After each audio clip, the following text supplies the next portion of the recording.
Bienvenidos al módulo 9 del Diplomado en Seguridad del Paciente. En este módulo veremos los principios fundamentales de la administración segura de medicamentos. ¿Cuáles son los principales problemas relacionados con los medicamentos? La prescripción de medicamentos es uno de los pilares de la medicina moderna.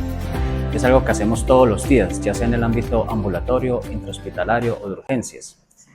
El problema son esos eventos adversos no esperados por el paciente, los cuales son una gran causa de insatisfacción. Cuando un paciente sufre un evento adverso con un medicamento, esto suele promueve la pérdida de confianza de la sociedad en el gremio de la salud. Esa pérdida de la confianza viene dada por relatos negativos que todos seguramente hemos escuchado. Pacientes que dicen, no, ese médico casi me mata con ese medicamento, o ese médico tan bruto, mire que me envió eso y me produjo tal cosa. Es muy frecuente y la principal causa de esto es el desconocimiento por parte de los médicos de esas reacciones adversas o la falta de comunicación apropiada a los pacientes sobre estas reacciones adversas que son conocidas realmente, casi ninguna es inesperada. Para hablar de este problema, vamos a hablar de lo que se llaman los PRM, que son los problemas relacionados con medicamentos. Estos son eventos adversos relacionados con la utilización de medicamentos e identifican diferentes tipos de daño producidos por 6 causas diferentes. Estos problemas relacionados con medicamentos impiden alcanzar los objetivos terapéuticos y provocan un perjuicio grave en el paciente. Y todos son absolutamente prevenibles, excepto uno que otro que son de origen idiosincrático. Veamos cuáles son. El primero son los PRM de necesidad. Se dividen en PRM1, en el cual el paciente sufre un problema de salud debido a que el PRM1, aquí podemos cortar un momentito. Los primeros son los PRM de necesidad. El primer PRM es que el paciente sufre un problema de salud como consecuencia de no recibir un medicamento que necesita.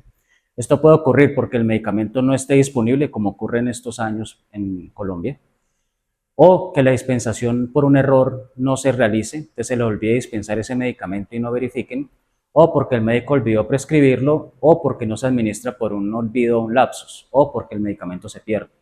Entonces, en estos casos, recuerden que es un evento adverso, entonces hay un daño relacionado porque el paciente no recibe un medicamento que necesita. Un ejemplo sería una paciente con preeclampsia a la cual no se le suministra el sulfato de magnesio y por ello sufre un ataque convulsivo severo y puede tener una secuela neurológica. Eso sería un PRM1. ¿Por qué no se administró el sulfato de magnesio? Pues ahí vienen las causas probables, porque no había, porque no se dispensó en la farmacia, porque no se prescribió o porque no se administró estando el medicamento disponible en el servicio. El segundo PRM es cuando el paciente sufre un daño en su salud como consecuencia de recibir un medicamento que no necesita. En esos casos, por ejemplo, podemos ver cuando un paciente se le suministra, por ejemplo, un antihipertensivo que no necesita, le ocasiona una hipotensión y eso le ocasiona un daño, ya sea por una caída, pérdida del conocimiento o un daño más severo. ¿Cuáles tenemos de este tipo? Cuando se prescribe por el médico un medicamento que el paciente no necesita, por un desliz, por un despiste, o cuando por error se administra un medicamento a otro paciente que el paciente no necesita o un medicamento que no debería estar disponible para el paciente en ese momento. Luego tenemos los PRM de efectividad. El PRM3 es cuando el paciente sufre un problema de salud o un evento adverso como consecuencia de una inefectividad no cuantitativa de la medicación. Esto quiere decir que el medicamento no funciona a pesar de estar prescrito en dosis terapéuticas. Esto es importante. Entonces, el medicamento se prescribe correctamente en las dosis terapéuticas y entonces pueden haber diferentes orígenes.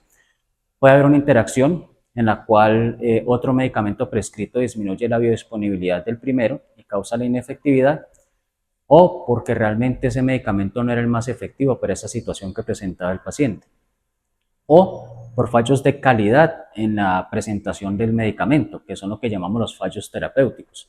Cuando el medicamento prescrito y ordenado y suministrado, el que se tenía disponible, no contiene la concentración que se supone que debe tener, es decir, que está rendido o es de mala calidad. Esto es lo que llamamos fallos terapéuticos y estos son los más importantes para reportar en farmacovigilancia. El PRM4 es cuando el paciente sufre un problema de salud o un evento adverso como consecuencia de una inefectividad cuantitativa de la medicación. Y aquí ya estamos hablando de problemas de subdosificación o dosis subterapéuticas, que puede ser porque la dosis, la periodicidad o la frecuencia son menores de las necesarias o las indicadas o requeridas, o porque la forma de administrar no fue la correcta, se administraron dosis menores o hubo olvido de dosis, etc. Luego tenemos los PRM de seguridad. El PRM5, el paciente sufre un evento adverso como consecuencia de una inseguridad no cuantitativa de la medicación. Es decir, cuando el paciente presenta una reacción adversa al medicamento idiosincrática que no está relacionada con la dosis, es decir, no fue por una sobredosis, es cuando se configura un PRM5. Las RAM o reacciones adversas a medicamentos están en este capítulo. También tenemos errores de la prescripción. Cuando se prescribe un medicamento al cual el paciente presenta una contraindicación y por ello sufre una reacción adversa, pues entonces eso también es un PRM5. Porque sin importar la dosis está contraindicado y el paciente presenta un daño debido a la contraindicación. Y también tenemos otro problema de la interacción, que es cuando en la prescripción no nos damos cuenta que puede haber una interacción sinergística agonista con otro medicamento y a pesar de que la dosis fue correcta, la acción agonista de otro medicamento hace que el efecto terapéutico sea mayor y ya se parezca a una reacción adversa por sobredosis. Pero la prescripción fue realizada correctamente a la dosis terapéutica indicada. Luego tenemos los PRM6, en el cual el paciente sufre un daño como consecuencia de una inseguridad cuantitativa de la medicación, y aquí sí ya hablamos de sobredosis, cuando se prescribe una dosis mayor o una frecuencia mayor de la esperada, o cuando se administra una dosis mayor o una frecuencia mayor de la requerida. Todo esto que estamos hablando hace parte de un paquete instruccional, que es el que vamos a desarrollar en este módulo, que es el paquete instruccional de buenas prácticas para la seguridad del paciente, denominado Mejorar la seguridad en la administración de medicamentos. Este paquete es muy importante entre los sistemas de calidad de habilitación y acreditación debido a que los errores de medicamentos son muy frecuentes y se ha encontrado que los principales momentos de la atención en los cuales ocurren estos errores son cuando se prescribe y cuando se administra. Y desafortunadamente diversos estudios han encontrado que el 67% de las prescripciones médicas tienen al menos un error. No tienen que ser necesariamente errores graves, pueden ser errores pequeños como un número de más, un error en el nombre, un error en la frecuencia, un error en la vía. Por ejemplo, ordenar dipirona oral cuando era intravenosa, bueno, eso se puede corregir fácilmente y no hay un gran problema. Pero pueden haber otros tipos de errores más graves como vamos a ver más adelante en los ejemplos que presentaremos. Otro detalle interesante de estos estudios es que se ha encontrado que el 46% de estos errores ocurren tanto al ingreso, hospitalización como en el alta hospitalaria, es decir, en la transición de los pacientes entre niveles asistenciales. Y esto es algo que veremos durante el módulo que se trata de corregir con los elementos de conciliación medicamentosa. Es tan importante en el mundo que ya Latinoamérica ha empezado a adoptar medidas para empezar a afrontar el problema. Como en todo problema, lo más importante al principio es conocer el problema y se han hecho grandes esfuerzos para documentar estos eventos adversos relacionados con medicamentos. Y desde los años 90, varios países, incluido Colombia, se han venido implementando sistemas de farmacovigilancia. Por eso en las clínicas y hospitales, sobre todo los que están más comprometidos con la calidad y en los centros de salud, lo que se busca es que los médicos reporten todos estos eventos adversos relacionados con medicamentos. No solamente las reacciones idiosincráticas o los problemas relacionados con seguridad no cuantitativa, las reacciones adversas a medicamentos, sino también esos errores propios que cometen los médicos. También se solicita que se informen las inefectividades no cuantitativas, es decir, aquellas que están relacionadas con la calidad del medicamento, es decir, los fallos terapéuticos, para poder identificar lotes o productos que no cumplen con su función terapéutica. Aquí en Colombia está implementado y es relativamente fuerte. El problema es la educación al personal en salud para hacer el autorreporte de estos eventos. Cuando se trata de reacciones idiosincráticas o propias del medicamento, fallos terapéuticos, lo hacemos relativamente bien, pero reportar nuestros propios errores, ahí es donde tenemos el problema para poder identificar los fallos de conducta que pueden llevar a estos errores de medicamentos. Todos estos reportes son enviados al Ministerio de Salud y estos son enviados a una base de datos llamada Uppsala, que es de la OMS, para poder identificar todas esas reacciones adversas y contraindicaciones e interacciones que ustedes ven en los insertos de los medicamentos. Todas esas advertencias que ustedes conocen vienen precisamente de esos esfuerzos de farmacovigilancia realizados a nivel mundial por médicos en todos los países que están adscritos a esta base de datos. Aquí en Colombia, a través de la OMS y la Alianza Mundial de Seguridad del Paciente, se ha implementado el sistema que les venía contando para poder realizar estos reportes de eventos adversos. Todos los centros de salud y todos los hospitales y clínicas deben tener un encargado de farmacovigilancia derivado del programa de seguridad del paciente o a la farmacia que va a recibir cualquier reporte de estos y ellos saben perfectamente qué hacer con estos reportes para integrarlos dentro del sistema de reportes internacional de reacciones adversas. Bueno, este paquete tiene un objetivo muy importante, que nosotros solemos pasar por alto los objetivos y no leerlos detenidamente, pero son la parte principal de todo documento que debemos abordar. En este caso, el paquete instruccional lo que busca es identificar cuáles son los errores y fallas más comunes y con mayor impacto en el uso de medicamentos. Es decir, cuáles son los que más nos afectan a la población. Porque pueden haber muchos riesgos, pero no todos son de alta presentación, algunos serán muy raros y de bajo impacto. Otros pueden ser de gran impacto, pero muy poco frecuentes, igual hay que darles mucha atención. Y pues es importante al revisar este paquete instruccional que se revisen cuáles son esas acciones inseguras o eventos adversos más frecuentes. Y a su vez, dentro de sus propios hospitales o clínicas o centros de salud, identificar cuáles de estos se correlacionan con los que más presentación o mayor impacto tienen en sus instituciones. Luego, el paquete lo que busca es que se identifiquen cuáles son esos factores contributivos, tanto del individuo, del prestador de la atención, médico, enfermera, químico, farmacéutico, auxiliar de enfermería, odontólogo, y de la administración, que son las fallas latentes o los factores de los procesos institucionales seguros, cuáles son los que favorecen la aparición del riesgo en la utilización de medicamentos. Por poner solo algunos ejemplos, un sistema de contratación inadecuado o digámoslo, con conflictos de interés, puede llegar a producir desabastecimientos, porque entonces el gerente de la clínica, del hospital o centro de salud contrata con un amigo, este amigo no tiene la capacidad de proveer los medicamentos en el tiempo necesario para la atención de los pacientes y eso puede generar demoras en la atención y desabastecimiento de medicamentos, lo cual puede impactar la atención de los pacientes. Va a haber también problemas de desorganización en las farmacias que hacen que los custodias de los medicamentos y la asignación de medicamentos al paciente correcto también tenga problemas o que desconozcan los inventarios y teniendo el medicamento dentro del sistema farmacéutico pues digan que no está disponible cuando realmente sí está. Entonces vean que hay muchos factores tanto asistenciales y administrativos, inclusive más que todo, que pueden llegar a afectar la seguridad en la utilización de los medicamentos. Ahora, específicamente lo que busca este módulo y este paquete instruccional es identificar cuáles son las defensas, cuáles son las barreras de seguridad, las acciones preventivas más eficaces y eficientes para prevenir la aparición de estos riesgos cuando se utilizan medicamentos, pero también para mitigar las consecuencias, porque va a haber eventos que no vamos a ser capaces de evitar, por ejemplo, algunas reacciones idiosincráticas que no vamos a poder prevenir ni identificar previamente en el paciente, simplemente reaccionar en el momento que se presenten. Y también lo que busca este paquete es que se implementen buenas prácticas, ojo, políticas institucionales, transformaciones administrativas y la transformación cultural asistencial que velen por la prevención de este riesgo relacionado con la utilización de medicamentos.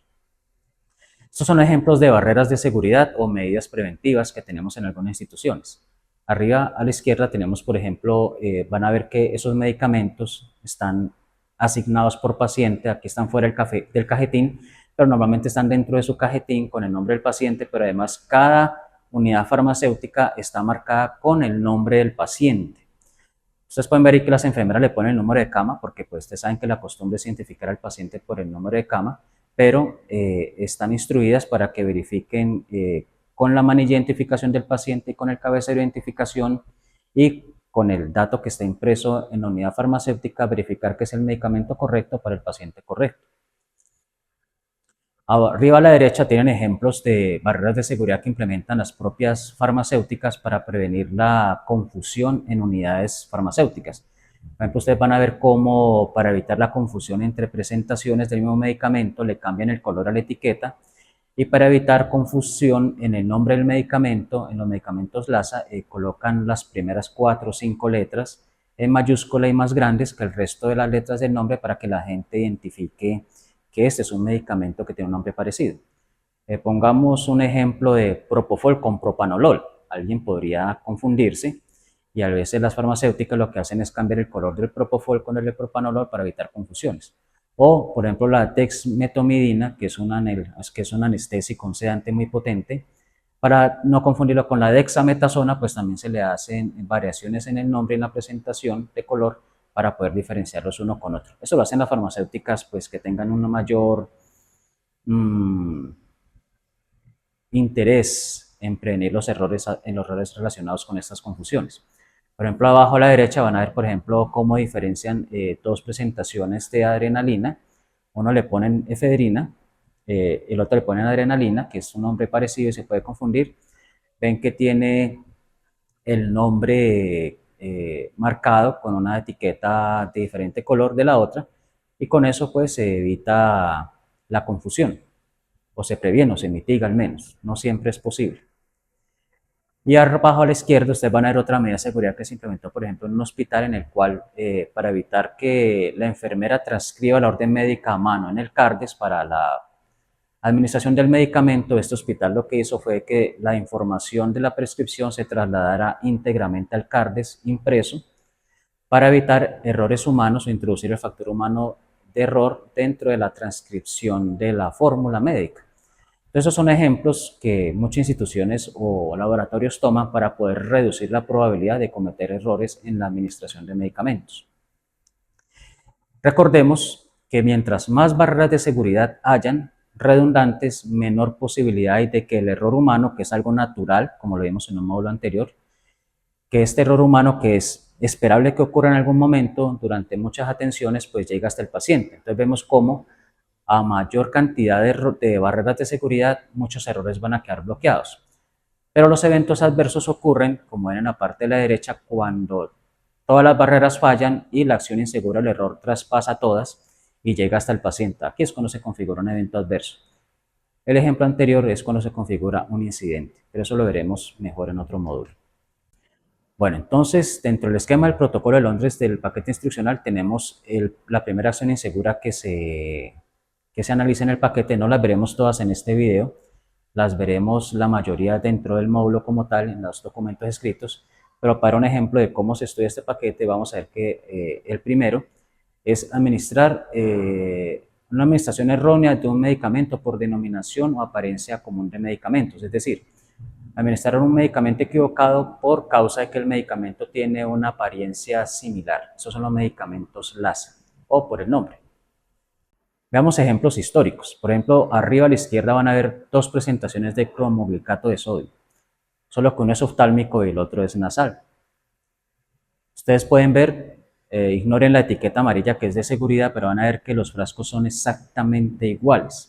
Entonces puede ocurrir que un farmacéutico al dispensar el medicamento para la consulta externa con el paciente a pedirlo, pues le provea cromoglicato nasal cuando realmente era para los ojos y el paciente se eche la gotica nasal en el ojo y pues eso puede llegar a producir una irritación, no grave, pero sí muy molesta al paciente. Y esto es un ejemplo de probabilidad de equivocarse. Entonces, por eso estos medicamentos que tienen el nombre es idéntico y la presentación es casi idéntica, ponerle la alerta de seguridad. Lo ideal sería que la farmacéutica, en un arranque de interés por la seguridad, pues diferenciara las presentaciones con colores o otras cosas que los distingan. Pero por costos, las farmacéuticas no suelen hacer esto. Solamente algunas lo hacen, como vieron en la diapositiva anterior. Al lado vemos también otro ejemplo, la levotiroxina. Ven que una es de 50, otra es de 100, pero ven que las cajas son exactamente iguales. También tienen la etiqueta de alerta por similitud, precisamente para que el farmacéutico que entrega y dispensa esté pendiente de que son diferentes. Y abajo vemos otro ejemplo, ya con medicamentos que sí son diferentes, pero el nombre muy parecido, la betametasona y la dexametasona, pero observen cómo son exactamente iguales en su presentación en la caja. Y ni hablemos pues de las ampollas, que son realmente idénticas. También ve la etiqueta de alerta por seguridad, aunque lo ideal sería que la empresa farmacéutica pues los diferenciara mejor con colores o con otro diseño, etc. Antiguamente, por ejemplo, había otro problema que se ha venido solucionando y son las presentaciones en porcentaje. Entonces antes, por ejemplo, la morfina venía en 1% o 2%, lo cual no era muy claro para muchas personas de qué significaba exactamente ese número. Hoy en día eso ya se corrigió y ya las farmacéuticas no colocan simplemente el 1%, sino que colocan la presentación en miligramos por mililitro, que es la forma correcta en la cual el médico puede realizar los cálculos correctos de dilución para estos medicamentos. Eso es una forma de mejorar la seguridad en la administración y reducir la probabilidad de error. Claro, porque antes nos decían, usted tiene que saber qué es el 2%, sí, deberíamos saber, pero no todos lo saben. Entonces, qué mejor que sea suficientemente explicado e inequívoco, que es la idea de todos estos paquetes instruccionales, que las instrucciones sean tan inequívocas que reduzcan la posibilidad de equivocaciones y no asumir que el otro sabe. Bueno, otro ejemplo de acciones inseguras que deben revisarse en estos paquetes instruccionales, en este paquete específico, es cuando hay una prescripción incompleta, un error de prescripción de la dosis, la administración o la frecuencia, es decir, errores en la prescripción del medicamento. ¿Qué lo produce? Hay muchos factores. Tenemos factores de la organización y la gerencia y el contexto institucional. Por ejemplo, no tener un sistema de historia clínica digital, que eso traía problemas a la hora de prescribir el medicamento porque el médico tenía que escribir la presentación completa, muchas veces se equivocaba. Hoy en día ya no pasa porque la presentación ya está preescrita y ya está parametrizada en el sistema de manera revisada, entonces el médico solamente elige la presentación que es y simplemente hace la prescripción de la dosis y la frecuencia. Antes no era así, era una barrera de seguridad que no existía, pero debido a organización en la gerencia. Otra puede ser que la organización no haga un entrenamiento en el uso de la historia clínica correctamente en las políticas de prescripción, eso también puede ser otra falla de la organización. Pero también tenemos factores contributivos de nosotros, del personal asistencial, del personal médico que prescribe de forma no inequívoca, que prescribe de forma incompleta, que se le pasa, por ejemplo, la vía de administración o la frecuencia, etc. Esto es lo que van a encontrar ustedes en el módulo. Tenemos, por ejemplo, como les decía, los factores contributivos de la organización, que no haya políticas de prescripción claras y se deje que cada quien prescriba como quiera. Tenemos también una deficiencia en programas de inducción y reinducción de personal temporal o personal nuevo, o la preferencia a incorporar fuerza laboral recién egresada que no tiene experiencia, que eso no es un problema realmente, el problema es cuando no se les da un entrenamiento, un seguimiento al inicio para poder verificar que sean realmente competentes e idóneos en la realización de la prescripción médica.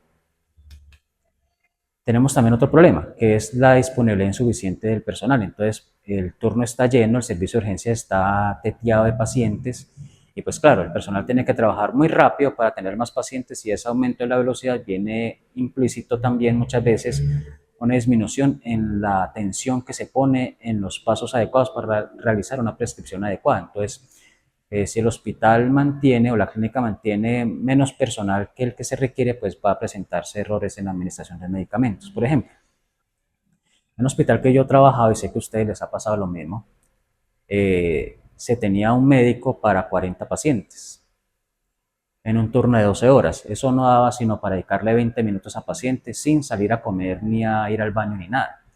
Y sin contar con el tiempo de pasar ronda, etcétera, etcétera, etcétera. Esto era humanamente imposible.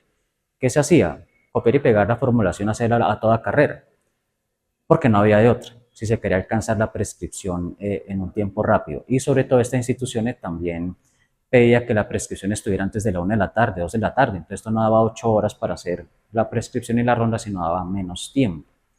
Esto pues obviamente conllevaba a errores, muchos errores en la prescripción. Pero la organización simplemente le echaba la culpa al médico que estaba de turno, cuando realmente el problema era de la organización y la suficiencia del personal. ¿Qué hizo este hospital pues, donde yo trabajé? Pues lo que hizo fue hacer un estudio de carga de trabajo y determinó que la carga ideal eran 16 pacientes por médico, pero costo efectivamente no lo era, entonces se subió a 20, 21 pacientes por médico. Entonces con eso ya tenían más tiempo, necesariamente no el ideal, porque también se hubieran incrementado los costos, pero sí más tiempo para poder realizar una prescripción con calma y con más cuidado. Y esto pues redundó en la desaparición de muchos eventos adversos por errores en la prescripción. Entonces vean que esto fue una acción institucional, no personal. Estos son factores de la organización que deben adecuarse para poder evitar o reducir el riesgo de estos eventos adversos. Otro ejemplo, que ya son de la persona, del individuo, del médico, la enfermera, es no adherirse a los manuales pues, de prescripción. Otro que había antes era hacer fórmulas a mano. Obviamente hoy en día ya no se puede, pero vean, por ejemplo, un raro caso, una prescripción médica a mano inteligible, pero la mayoría de las veces las fórmulas se veían así. Y pues, claro, eso era, hacer eso y nada era lo mismo. Por eso, hoy en día ya es obligatorio que todas las fórmulas sean realizadas de manera digital. Eso empezó apenas hace unos 10 años, no crean que eso es viejo. Hasta hace poco se hacían fórmulas manuales todavía en muchas instituciones. Otro problema es que no hay una comunicación deficiente entre los trabajadores, de dos tipos. En la entrega de turno, cuando uno llega y no conoce al paciente y tiene que ver qué es lo que tiene el paciente para poder prescribir con cuidado, u otra es cuando se transmiten órdenes verbales. Por eso muchas instituciones tienen el ordenamiento de que no se aceptan órdenes verbales. La orden tiene que estar escrita en el sistema, trasladada al CARDES, como en el hospital que trabajo, para que la enfermera pueda ejecutar la orden. Solamente se permiten órdenes verbales en contextos de emergencias, como los diferentes códigos como el código azul o el código rojo, por ejemplo. Aquí tenemos un ejemplo de prescripción no inequívoca. Esto pasó en algún lado de este país. Vemos que era un paciente que tenía una gastrosquisis, era un paciente de menos de un año de edad. La cirujana prescribió, hizo un ordenamiento médico muy apropiado, solo que en uno de los manejos colocó lo que vemos ahí, colocó sonda gástrica a drenaje, reponer pérdidas por sonda gástrica con solución salina cada 6 horas. La mayoría de nosotros entendería qué quería decir ella con esta orden. Era que de lo que drenara el paciente se le repusiera un igual volumen por vía endovenosa, pero no lo escribió ahí. Todas lo entendieron menos una. Y esa una que no lo entendió, lo que hizo fue que encontró la bolsita llena del drenaje y, como decía, reponer pérdidas por sonda gástrica, pues se lo devolvió al paciente ahí mismo. Le provocó una rotura una discencia de las suturas de la gastrosquisis y pues el niño casi se muere y tocó llevarlo a una UCI. Al analizar el caso, pues vimos que sí, realmente no era inequívoca la prescripción, no fue lo suficientemente completa para evitar errores.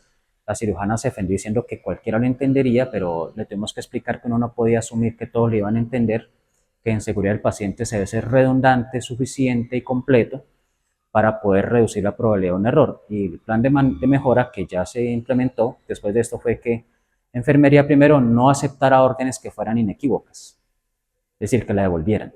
Segundo, que si tenían dudas, que es un problema de Crew Resource Management, que lo veremos más adelante, que la enfermera tenía que haber manifestado sus dudas frente a la orden y haberse negado a aplicarla, sino simplemente con el pretexto de la jerarquía y de la obediencia debida administrar la orden tal como ya la entendía. Y tercero fue hacer que los cirujanos realizaran las prescripciones de manera inequívoca. Es decir, en este caso tenían que decir drenaje de pérdidas por sonda nasogástrica, punto aparte, calcular o evaluar el volumen perdido y reponerlo con la misma cantidad de volumen con solución salina por vía endovenosa cada 6 horas. Sí, es más largo, pero como pueden ver, con eso sí es virtualmente imposible que alguien se confunda con la orden. Otros problemas que encontramos son barreras físicas y tecnológicas que hay que implementar, por ejemplo, que haya uso de fórmulas electrónicas, que es lo que tenemos hoy en día. Aquí tenemos un ejemplo. Este es un ejemplo del CARDES de medicamentos de un hospital.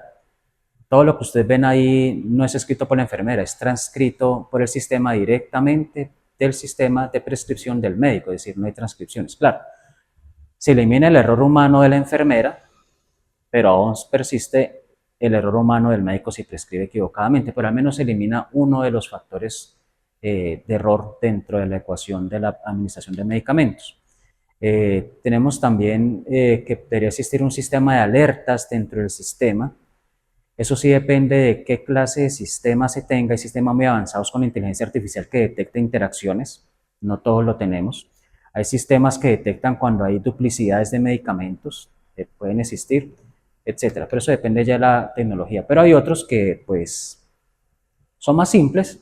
Y en este ejemplo vamos a ver, por ejemplo, que en el sistema de este hospital que no es tan avanzado, al menos sí tiene el sistema de alerta de alergias dentro del CARS. Entonces ven arriba que en rojo aparece la alergia en caso de que el paciente la tenga y se advierte al personal de que ese paciente tiene esa alergia a ese medicamento. No impide que la prescriba, que sería algo ideal en un sistema informático, que si se detecta la alergia impide prescribirla, pero al menos dentro de las limitaciones del sistema, pues al menos se tiene ese tipo de alertas. No se puede tener todo en la vida, pero se trata de tener lo mejor posible de lo que tenemos. Es parte de la naturaleza del manejo económico de nuestro sistema. Otra lección que hay que aprender es que las normas de prescripción pues son de hecho un decreto, son una norma de la República. Es el decreto 2200 del 2005. En los artículos 16 y 17 especifica cómo debe ser una fórmula médica legalmente válida. Gran parte de ello ya está predefinido en el sistema, así que el médico no tiene que preocuparse. Por ejemplo, el nombre del medicamento ya está parametrizado hoy en día en los sistemas digitales, pero también hay margen de un pequeñísimo error, que es que el que la parametrización lo haya puesto mal. Hay que tener cuidado con eso también. Es poco probable, pero existe esa posibilidad. Tenemos la concentración, que también está dentro de los sistemas digitales de prescripción, y tenemos la administración que así la pone el médico, pero la selección de las opciones dentro del sistema, y la dosis y frecuencia que sí le escribe el médico por su propia cuenta. Todavía existen fórmulas manuales, sí, algunos que usan fórmulas manuales, pero entonces para evitarse problemas legales y de seguridad, pues es bueno que sigan estas recomendaciones al pie de la letra y que dejen de utilizar fórmulas manuales, por supuesto. Una parte importante acá es la dosis y la frecuencia. No se recomienda utilizar formatos que digan C/8 horas o C/día. De hecho, personalmente yo recomiendo que no se coloque cada 8 horas o cada 6 horas. Es mejor decir al paciente y ponerle las horas en las cuales debería tomarse el medicamento.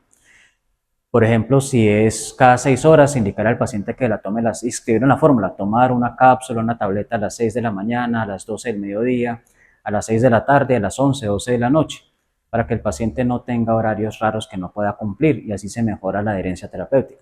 O si es cada 8 horas y no poner al paciente que madruga a tomarse una pasta o se tome un jarabe, es mejor ponerle, por ejemplo, que se la tome a las 6 de la mañana, a las 2 de la tarde y a las 10 de la noche, por poner pues un ejemplo de prescripción cada 8 horas. Esto mejora la adherencia y mejora la seguridad en la administración de medicamentos. Cuando se hacer diluciones se debe ser completamente claro y completo. Por ejemplo, en diluciones intravenosas se debe explicar completamente la forma de diluirlo. Esto es una responsabilidad médica. Muchos médicos van a decir que las enfermeras saben y deben saber cómo hacer la dilución, pero legalmente no es permitido. De hecho, es un error asumir eso. No se debe asumir nunca en salud y en seguridad del paciente. Entonces, las prescripciones de diluciones deben ser absolutamente completas. Veamos un ejemplo muy grande. En recién nacidos, que es de las más complejas. Entonces, si se quiere diluir una cantidad pequeña en un recién nacido, se debe escribir, por ejemplo, así: diluir una ampolla de 100 miligramos en 10 cc de solución salina o destroza, la que sea necesaria. Tomar un cc de esta dilución y diluir de nuevo en 10 cc de solución salina o destroza y aplicar 1 centímetro cada 12 horas. Lo que no se debe hacer es aplicar 1 miligramo cada 12 horas o 1 miligramo por minuto. Eso es lo que no debe aparecer. Ese cálculo lo hace el médico para sí mismo, pero para la prescripción y para la administración por parte de auxiliares o enfermeras debe decir de la dilución realizada cuántos centímetros cúbicos por unidad de tiempo se va a administrar. Esa es la forma correcta. Y la responsabilidad de realizar las conversiones y la interpretación es del médico. La enfermera no debe realizar conversiones e interpretaciones de miligramos a cc o porcentajes. Esto debe quedar claro. Esto con el fin de reducir la probabilidad de error.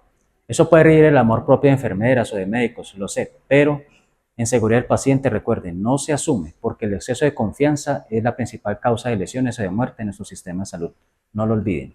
E infórmenle de esto a su equipo de salud. Bueno, entonces, otro elemento muy importante en la seguridad de administración de medicamentos es identificar los medicamentos de alto riesgo. ¿Qué son estos medicamentos de alto riesgo? Entonces tenemos varios tipos. Tenemos que tienen un margen terapéutico muy estrecho. Por ejemplo, la desmetomidina que les comentaba tiene un margen terapéutico muy pequeñito y un pequeño error, una subdosis, una dosis subterapéutica puede producir que el paciente no quede sedado y producirle un daño también. O una dosis excesiva puede producir una sobredosis y producir un daño. O tenemos el carbonato de litio, que es un medicamento que se usa en el trastorno bipolar, si la dosis es menor de la necesaria, el paciente no va a mejorar de sus síntomas maníacos, y si la dosis es muy alta, le va a producir un daño renal al paciente. Entonces, por ejemplo, en estos casos se mandan a realizar estimaciones séricas de la concentración para poder afinar la dosis terapéutica del paciente. Pero son medicamentos que son de alto riesgo por este mismo hecho y por eso deben tener un manejo muy cuidadoso. Tenemos también medicamentos que tienen un potencial de producir lesiones graves, por ejemplo la insulina.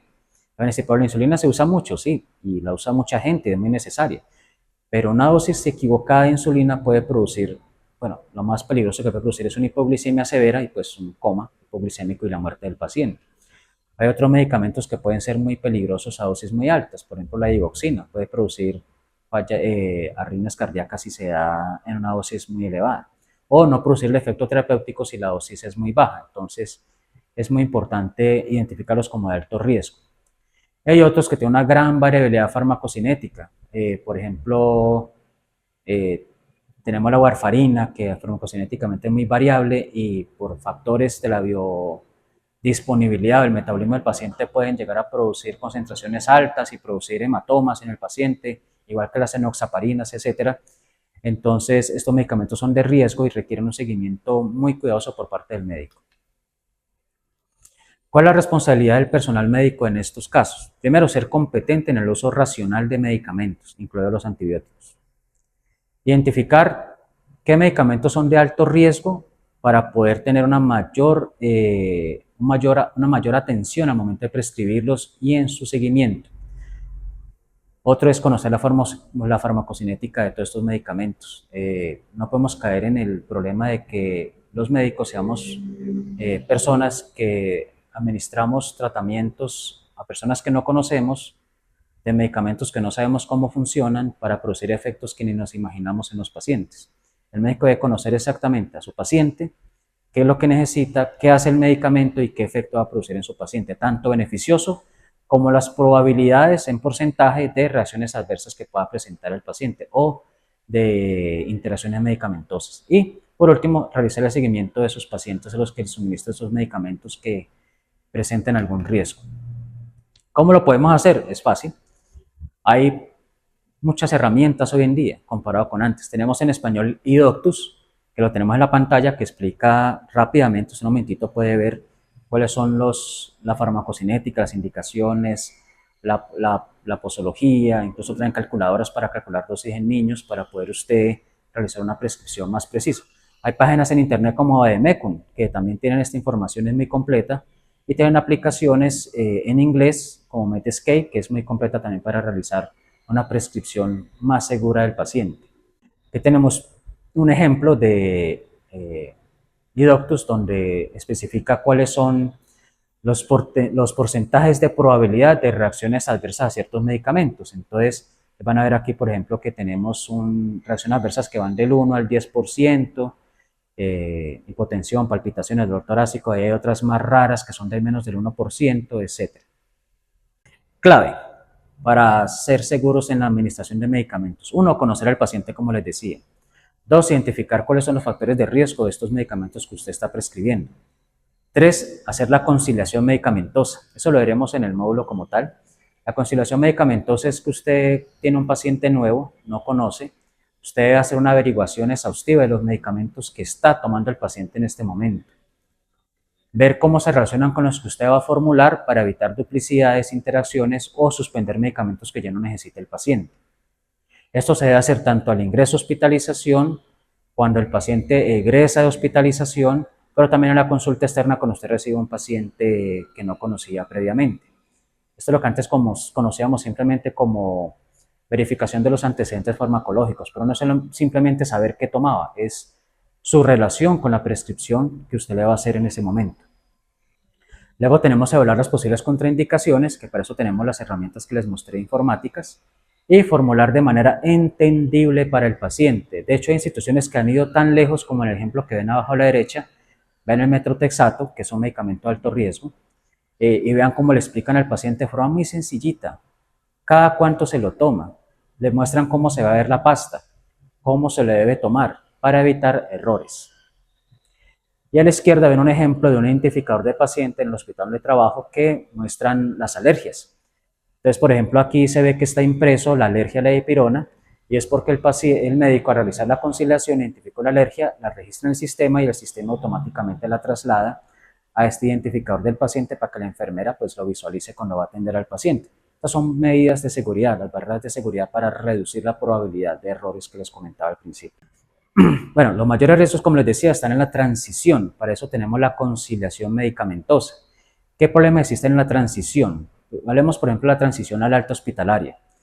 La polifarmacia. Mandarle a un paciente 20 medicamentos distintos es un error muy grave. Nosotros mismos, incluso jóvenes, no somos capaces de seguir un tratamiento de más de 2 medicamentos distintos. Ahora imagínense una persona anciana con problemas de dependencia siguiendo una prescripción de 10, 12 medicamentos. Cuando un paciente egresa siempre hay que realizar una asesoría farmacológica para poder verificar qué tan capaz va a ser él de seguir el tratamiento. Y acá habrá que tomar decisiones difíciles, retirar algunos medicamentos, dependiendo del riesgo, o hacer una educación más extensiva al paciente y los cuidadores para prevenir errores debido a esa polifarmacia o mejorar la adherencia terapéutica. La conciliación medicamentosa lo que busca es obtener información precisa y completa sobre la farmacoterapia del paciente y su relación con la terapia que va a continuar el paciente. Cuando se realiza la conciliación medicamentosa con ingreso a hospitalización, cuando se traslada este cuidado intensivo al quirófano al piso, esto es muy importante. Yo he observado en mi experiencia que cuando el paciente va al quirófano, desde hospitalización, por ejemplo, el cirujano que le va a hacer la cirugía muchas veces no es el mismo que lo está tratando en hospitalización y tienen la costumbre de hacer cambios inconsultos con el tratante.